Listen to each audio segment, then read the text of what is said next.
Aujourd'hui, une réalité que beaucoup refusaient de voir s'est imposée brutalement. Des pannes d'électricité massives ont frappé l'Espagne, le Portugal, la France, la Belgique. Transport arrêté, communication coupée, Internet hors service. Le cœur même de notre société moderne s'est soudainement figé et la question qui brûle toutes les lèvres est simple, est-ce seulement une panne? Les feux tricolores sont devenus inutilisables. Les métros de Madrid, Barcelone, Lisbonne se sont tous arrêtés. Dans les hôpitaux, les générateurs ont pris le relais quand ils ont fonctionné. Des commerces comme Mercadona en Espagne ont été pris d'assaut, seuls à rester ouverts grâce à des groupes électrogènes.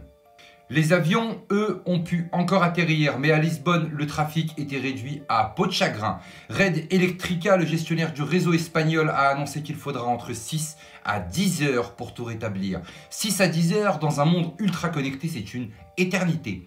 Officiellement, aucune cause précise. On parle d'un phénomène atmosphérique extrêmement rare. Mais dans l'ombre, une autre hypothèse enfle, celle d'une cyberattaque. Et alors, une autre question surgit. Si c'était délibéré, qui aurait intérêt à faire tomber l'Europe dans le noir?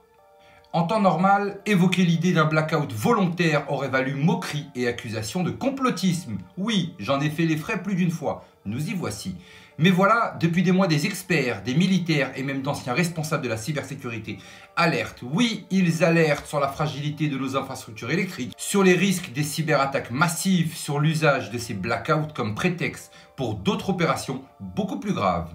Et aujourd'hui, l'impensable est arrivé. En Espagne, l'armée a été appelée en renfort, le plan d'urgence de niveau 3 a été déclenché et il est difficile de ne pas voir dans cet enchaînement une répétition générale pour quelque chose de beaucoup plus grand. Nos dirigeants, eux, affichent leur habituelle assurance, conférences de presse maîtrisées, éléments de langage bien rodés. Mais derrière cette façade, la panique s'installe car ils savent.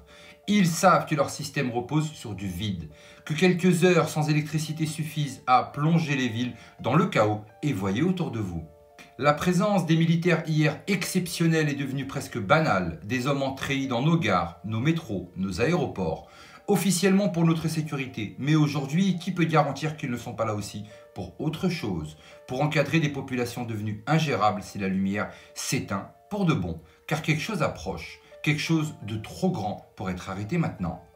Certains parlent d'une réinitialisation mondiale, d'autres murmurent l'idée plus brutale, un coup d'État global, lentement déployé sous nos yeux, un basculement silencieux où sous prétexte de crise, nos libertés seraient suspendues, un nouveau monde imposé sans vote, sans débat, sous couvert d'urgence.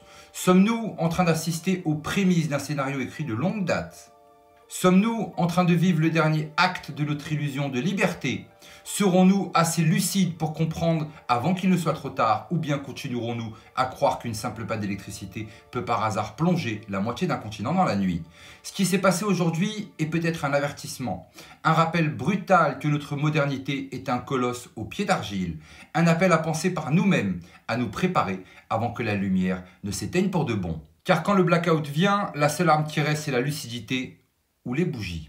Et pour ça, je vais vous proposer un bon plan, c'est Light of Joy sur Instagram et sur TikTok. Ça vous permettra d'avoir un stock de bougies et en plus de nous permettre d'avancer sur la cause Babel TV. Prenez soin de vous et surtout n'oubliez pas, on n'est clairement pas au bout de nos surprises.